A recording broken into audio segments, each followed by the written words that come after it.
दोस्तों, एक दिन मेरे दोस्त ने मुझे फ़ोन करके कहा कि दवाएं लेने के बाद भी उनकी मम्मी का बीपी बहुत ज़्यादा हाई है और नीचे नहीं आ रहा है। उनकी लाइफ के लिए हमें डर लग रहा है। ये कहते कहते वो रोने लगे। मैंने कहा चिंता मत करो, मैं एक नुस्खा बताता हूँ, उसे तुरंत बनाकर दो।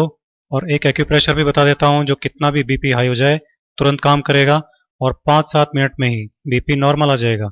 मैंने कहा कि एक कटोरी पुदीने की पत्तियां मिक्सी में डालो, साथ में 2-3 चुटकी काली मिर्ची का पाउडर और थोड़ा सा पानी डाल लो और इसको पीस लो। पुदीने की चटनी बन जाएगी। पुदीने की चटनी की 2-3 चम्मच तुरंत इनको खिलाओ। उन्होंने कहा कि हम अभी बनाकर इसे खिलाते हैं। फटाफट 2 मिनट में ही उन्होंने चटनी तैयार कर ली और तुरंत उनको खिला दी। 5-7 मिनट में ही उनका आराम आने लग गया। तब वो मुझसे कहने लगे कि पुदीने की चटनी कभी कभी हम खाते हैं, पर ये इतनी ज़बरदस्त दवा है हमको मालूम नहीं था। मैंने कहा कि ये घरेलू नुस्खे बहुत तेज़ी से काम करते हैं और बनाने और यूज़ करने में भी बहुत आसान होते हैं, लेकिन बस हमको इनके बारे में मालूम नहीं होता। नेचुरोपैथी और आयुर्वेद में इसको बहुत ऊंचा स्थान दिया गया है। अब आप ऐसा करना कि अभी तो हर 2 घंटे से एक एक चम्मच ये पुदीने की चटनी को खिलाना और फिर कल से दोनों टाइम खाना खाने के साथ इसे खिलाना। इससे बीपी नॉर्मल रहेगा, बढ़ेगा नहीं। इससे पेट भी साफ रहेगा और गैस भी नहीं बनेगी, क्योंकि पेट की गड़बड़ी और गैस से भी कई बार बीपी हो जाता है।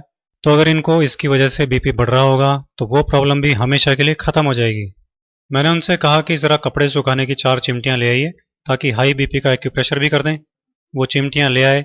मैंने एक चिमटी उनके बाएं हाथ की बीच की उंगली में लगा दी और दूसरी चिमटी उसी हाथ की सबसे छोटी उंगली में लगा दी। इसी तरह से तीसरी चिमटी उनके दाएं हाथ की बीच की उंगली में लगा दी और चौथी चिमटी दाएं हाथ की सबसे छोटी उंगली में इस तरह से लगा दी। मैंने उनसे कहा कि जैसे ही आपको अनईजी लगने लगे तो आप बता देना, इनको उतार देंगे। 5 मिनट बाद ही उन्होंने कहा कि अनईजी लग रहा है। तब मैंने उन चिमटियों को उतार दिया और फिर बीपी नापा तो बीपी नॉर्मल था। सब लोग ये देखकर चकित रह गए। मैंने कहा कभी भी ऐसी बात हो तो इसे तुरंत कर डालना और इसे रोजाना दिन में एक बार इसी तरह से करना। बीपी हमेशा नॉर्मल बना रहेगा, जान का खतरा भी नहीं रहेगा। सबकी आंखों में आंसू थे, लेकिन वो खुशी के आंसू थे, क्योंकि उनकी माँ की जान अब खतरे से बाहर थी। तो दोस्तों, आप भी हाई बीपी के इस बेहद आसान इलाज को यूज कीजिए, अपनी लाइफ सेव कीजिए और लाइफ बढ़ाइए। दोस्तों,